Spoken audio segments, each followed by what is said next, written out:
Assalamualaikum warahmatullahi wabarakatuh, sahabat Ari, dimanapun Anda berada, yang nonton channel kesukaan Anda, favorit Anda. Saya kali ini akan berbincang bersama satu sosok yang luar biasa, yang memang sudah malang melintang dalam bagaimana melakukan advokasi terhadap lingkungan di Aceh. Siapa dia? Muhammad Nur SH. Tapi juga akan mengambil, selepas ini akan mendapat gelar MH. Nah, jadi bukan kaleng-kaleng nih kan, kalau orang Medan bilang bukan kaleng-kaleng. Nah, sekilas info bahwa Bang M Nur ini punya banyak hal yang sudah dilakukan untuk di Aceh dalam terkait khususnya investasi dan lingkungan. Langsung saja tanpa basa-basi saya sapa. Assalamualaikum Bang.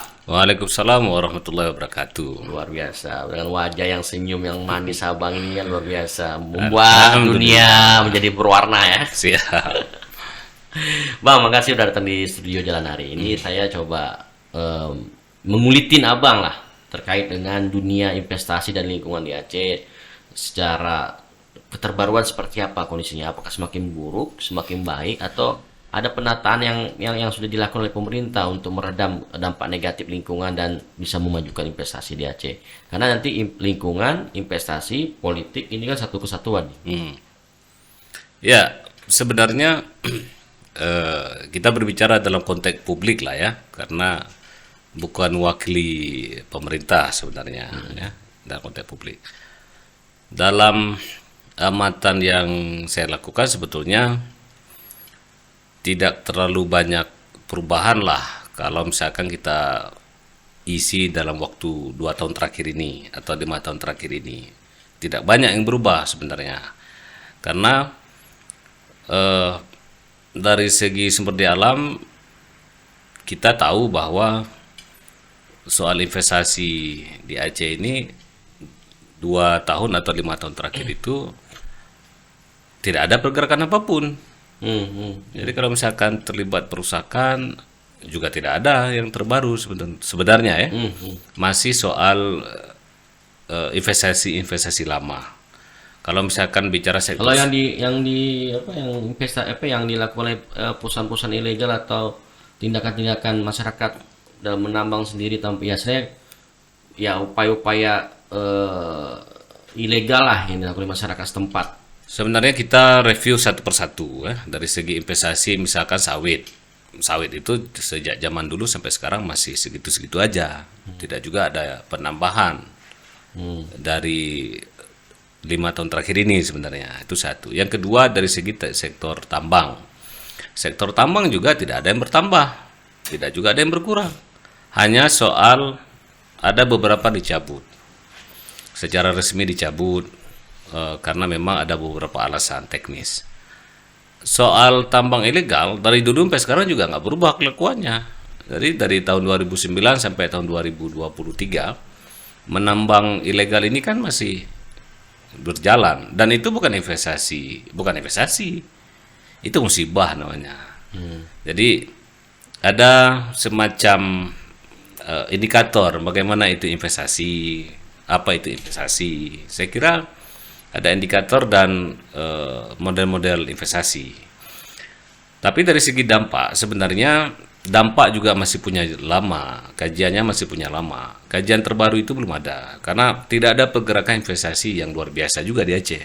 Jadi ada miskomunikasi sebenarnya antara undangan dengan realisasi. Pemerintah kita tahu bahwa selalu mengundang investasi ke Aceh. Tapi yang datang ke Aceh itu mikirnya 20 kali. Karena tidak mudah investasi di Aceh. Apa karena takut masalah lingkungannya atau takut dengan kebijakan lainnya atau Kita yang pertama kalau misalkan bicara dampak itu ada kajian tersendiri ya. Misalkan kita bicara soal lahan. Ketersediaan lahan di Aceh terlihat luas, tetapi tak mudah kemudian kita mendapatkan lahan. Itu sebetulnya yang terjadi. Jadi pengusaha datang ingin menambang misalkan ya, dia tak mudah mendapatkan lahan segitu berapa ribu luas misalkan.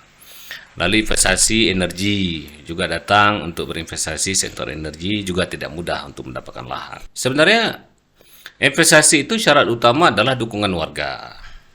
Jadi ada beberapa indikator, misalkan rekomendasi warga itu adalah syarat mutlak pertama sekali harus diberikan oleh masyarakat kepada si pengusaha sebagai investasi tertentu misalkan. Jika dia tidak bisa mendapatkan rekomendasi bupati, rekomendasi desa hingga kecamatan dan bupati, investasi itu nggak akan jalan. Setelah dia mendapatkan rekomendasi desa dan sampai ke bupati, lalu ada semacam kajian. Lalu ada proses setoran jaminan. Lalu ada proses jaminan reklamasi segala macam. Ada setoran pajak dan segala macam. Ada pembebasan lahan, apakah dia cara beli, cara sewa, dan itu semuanya membutuhkan dana-dana cukup besar.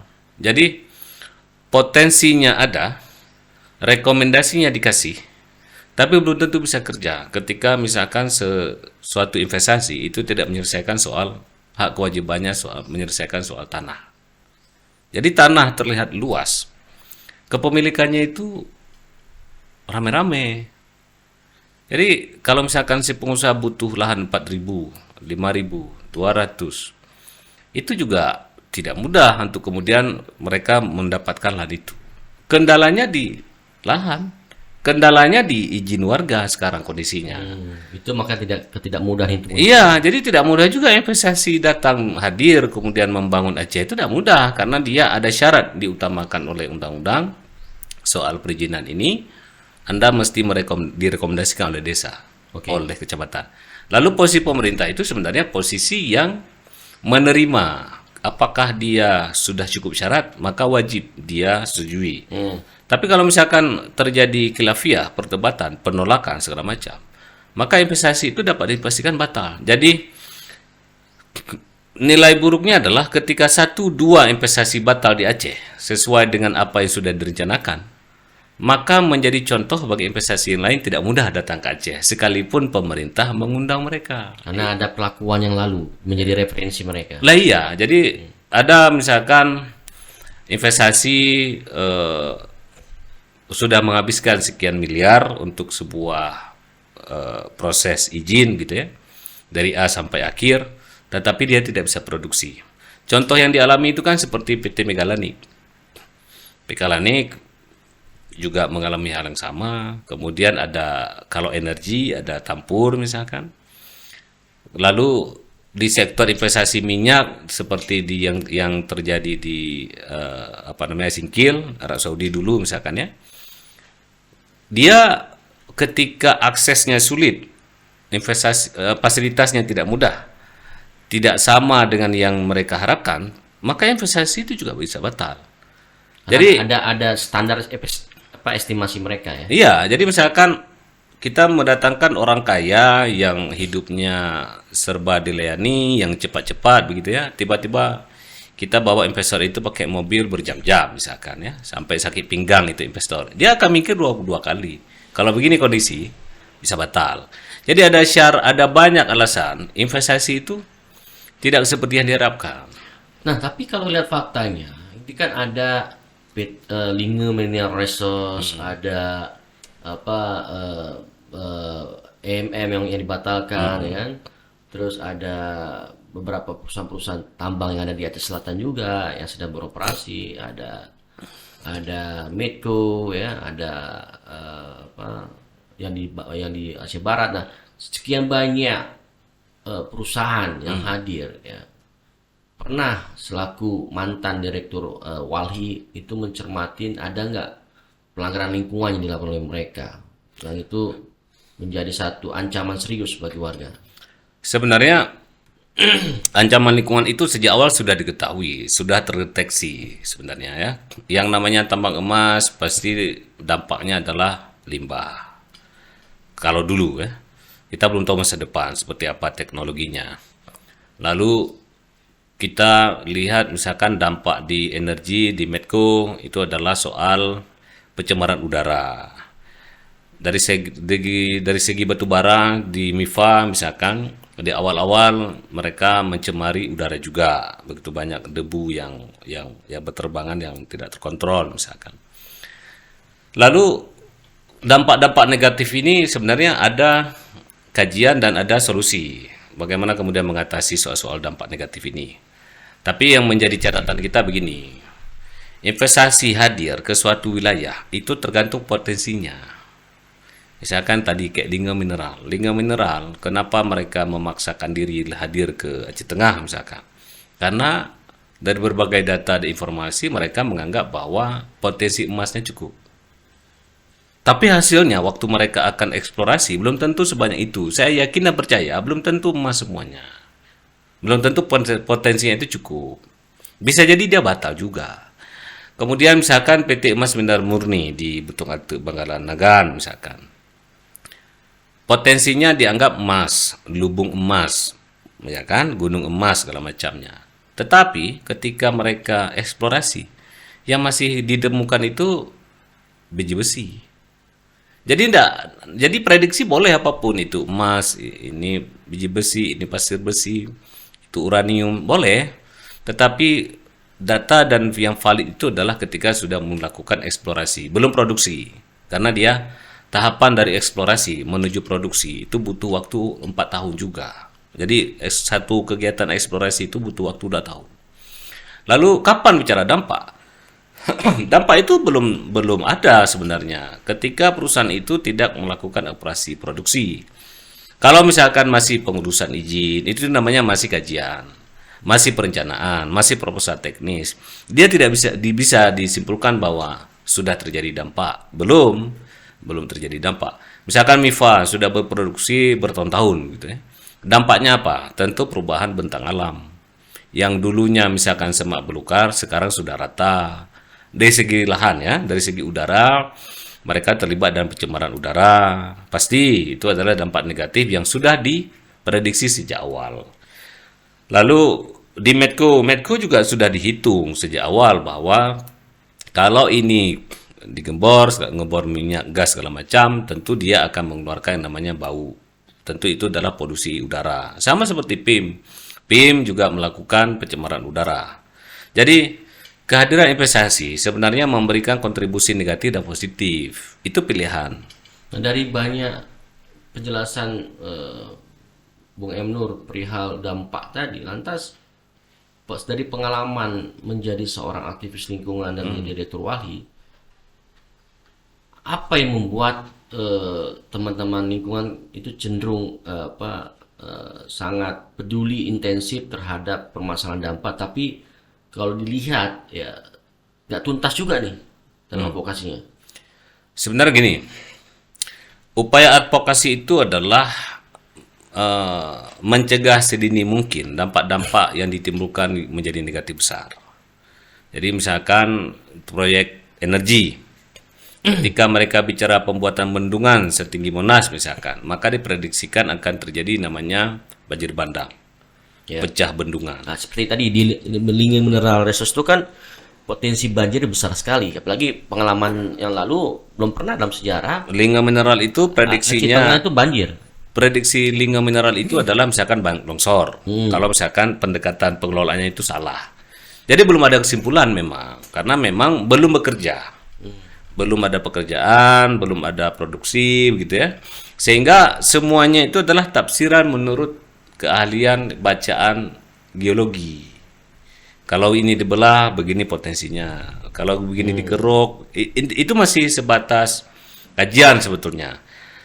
Tapi kan ketika sudah terjadi penolakan, maka saya pastikan bahwa setiap rencana itu pasti batal, karena akan diributkan oleh semua kalangan, masyarakat, tokoh dan segala macam. Karena gini, itulah yang membedakan Aceh dengan provinsi lain mungkin ya. Kalau provinsi lain itu potensinya ada, dia tetap digarap sekalipun ada penolakan 1-2. Kalau di Aceh kalau sudah 1-2 ditolak, maka investasi bisa pergi. Jadi kesimpulan saya bilang begini. Pastikan gini, sebelum masuk kesimpulan, untuk menangkap dan mencermatin agar ada solusi ya, yang itu solusi tadi diterima oleh semua pihak, baik dari khususnya aktivis lingkungan, ya kan? Apakah kalau aktivis lingkungan kan kalau kita on the track saja dengan aturan pasti kan nggak ada masalah toh, aturan dipenuhi, semua ketentuan negara dipenuhi kan. Tapi kan juga ada tadi penerimaan dari masyarakat yang juga menjadi poin penting di mukadimah tadi kan di awal. Tapi juga ada pihak-pihak yang memang menjadi orang yang kacau kadang karena memang nggak mendapat tumpukan atau syafaat di dalam keberadaan investasi itu. Nah, solusi apa yang memang cocok untuk melihat ini? Sebenarnya gini, solusi yang pertama menurut saya, ketika pemerintah mengundang investasi ke Aceh, ini kan mumpung pemilu 2024 nanti ya, setelah ini misalkan. Ketika pemerintah mengundang investor ke Aceh atau investasi ke Aceh, maka rakyat itu sebagai pendukung utama, tanpa kecuali. Tapi kalau misalkan masyarakat masih mengatakan menolak, maka orang agak segan ke Aceh. Itu suksesi hadir tidak hadirnya investasi. Karena pemerintah punya power mengundang, tapi dia tidak punya power menyelesaikan memaksa kehendak rakyat. Jadi pilihan itu ada di rakyat sebenarnya. Kalau rakyat nggak setuju nggak akan jadi. Maka Aceh akan seperti ini sampai hari kiamat. Itu satu. Yang kedua, pengusaha ini tidak mungkin bisa menyenangkan semua orang. Jadi semua harus di-hire, semua harus direkrut, semua harus terlibat. Itu nggak cukup amunisi dia. Itu harus kita pahami. Ini bukan soal kemudian cara pandang saya ini sebagai aktivis dicampur dengan cara pandang pengusaha, bukan. Oh iya. Ini kan lebih pada soal saya memandang sebagai masyarakat awam bahwa masyarakat harus paham bahwa perusahaan itu tidak punya kemampuan merekrut semuanya. Pasti dia dibatasi. 1.000 orang kah? 500 orang kah? Sedangkan penduduk Aceh itu berjuta.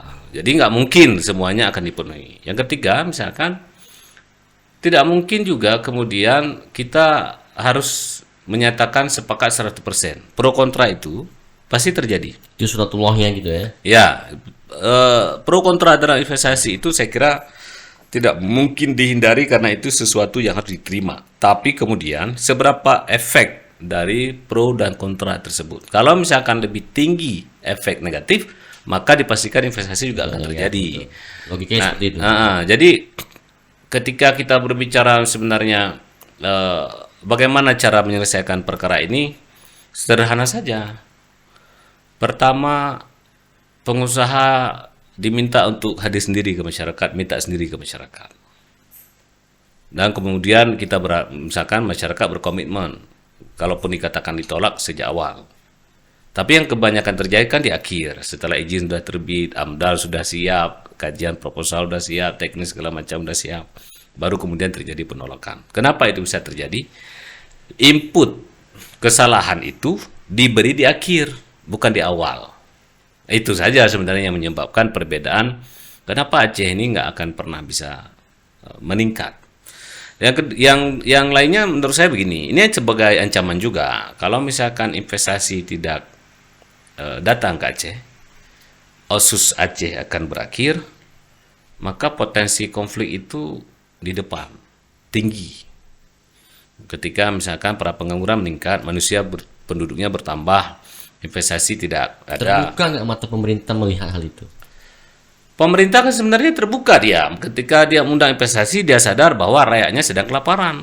Pemerintah apa sadar itu. Ada nggak exit strategi ketika manakala yang stressing pointnya ketika OSUS sudah tidak ada lagi, ini sudah mengecil, tinggal 1% lagi, lantas kita belum punya satu PAD yang sangat kuat dari topangan keberadaan investasi di Aceh di mana sudah beroperasi, dan ini kan menjadi satu ancaman. Nah, apa mereka nggak memikirkan dan nggak membuat satu gebrakan agar pemerintah Aceh itu sebenarnya dia segan, bukan takut tapi segan, karena kalau takut beda ya.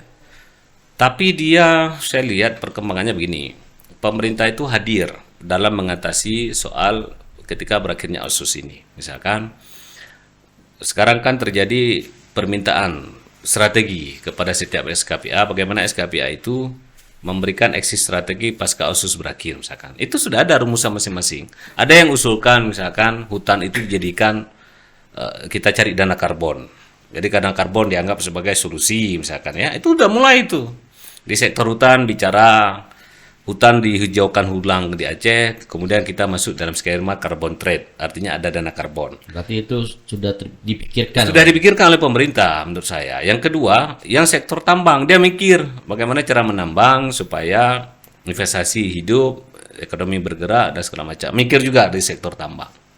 Tapi nggak mungkin dimunculkan sekarang karena konsepnya belum final gitu ya. Dari aspek UKM memikirkan bagaimana memperbanyak sektor-sektor UKM sehingga rakyat punya kebangkitan ekonomi dari segi UKM misalkan. Jadi bermacam orang memikirkan cara masing-masing sehingga menyimpulkan menurut saya bahwa ini bahaya juga karena tidak ada kesimpulan pada akhirnya. Tidak ada ramus dalam satu model yang Ya, utuh ya. tidak ada yang utuh. Lalu dari segi investasi ini bagaimana? Pemerintah sudah memberikan kemudahan sebenarnya ketika menyiapkan sistem aplikasinya, dia memberikan SOP-nya, dia memberikan rujukannya. Tetapi lagi-lagi bahwa kata kuncinya adalah di masyarakat. Karena kondisi di awal dan di akhir itu pada masyarakat. Kalau masyarakat setuju investasi dibuka di Aceh, maka jalan. Karena bukan pada pemimpin. Gubernur itu tidak mungkin dia kemudian menolak atau menerima investasi. Dia bukan posisi menolak dan menerima. Posisi dia melayani. Rakyatnya dilayani, investasi dilayani, semua yang datang dilayani. Mesti begitu. Siapapun di antara kita yang duduk sebagai pemimpin, bupati, wali kota maupun gubernur. Saya kira itu mutlak melekat padanya adalah harus melayani semua orang. Beda dengan dampak lingkungan. Karena gini, ketika kita bicara dampak lingkungan, itu satu khilafiyah yang mesti kita selesaikan pembicaraannya. Misalkan banjir meningkat, apakah karena investasi? Saya kira bukan itu barangnya. Karena nggak tepat kita mengatakan bahwa semua karena investasi. Itu kita sedang menyimpulkan sesuatu yang tanpa kajian. Itu hanya sebuah tersisius abstrak. Karena begini, banjir Kota Banda Aceh, apakah Banda Aceh ini lumbungnya investasi? Kan tidak. Banjir Aceh Utara Lok Sumawe, apakah Lok Sumawe itu pusat investasi? Kan tidak. Tamiang banjir. Banjir Tamiang, salahnya sawit misalkan. Apakah karena investasi sawit 1 biji itu kemudian banjir Tamiang? Bukan, ada faktor-faktor lain. Sehingga saya menyatakan bahwa investasi jangan diidentik dengan bencana. Karena sudah tidak tren begitu lagi zaman sekarang. Jangan, karena investasi itu belum mulai di Aceh. Investasi yang ada sekarang kita bisa tunjuk. Dan itu punya dulu, bukan punya baru. Misalkan HGU, 126 HGU. Itu investasi lama, bukan investasi terbaru. Misalkan tambang, tinggal sekarang berapa? Kurang lebih misalkan 65. Itu nggak semua produksi. Karena tidak bisa produksi, karena si perusahaan belum bisa menyelesaikan hak dan kewajibannya. Nggak bisa produksi, nggak bisa kerja. Diberikan waktu oleh negara untuk Anda menyelesaikan itu. Jika tidak, maka dicabut. Tercabutlah beberapa. Ada 11 menurut saya dicabut. Gitu ya. Masa Abu Doktor sudah dicabut 75. Karena kenapa dicabut? Karena tidak menyelesaikan hak dan kewajiban dari segi pendanaan, dari segi regulasi. Lalu bagaimana soal investasi masa depan? Saya kira investasi masa depan itu rakyat itu harus bersidang. Rakyat itu harus bersidang, harus memberikan semacam solusi yang disampaikan kepada pejabat-pejabat teknis di kabupaten masing-masing. Saya kira itu solusinya. Jadi jangan lagi gubernur yang cari-cari investasi, jangan lagi kontraktor-kontraktor yang tak jelas ini cari investor ke luar negeri maupun dalam negeri.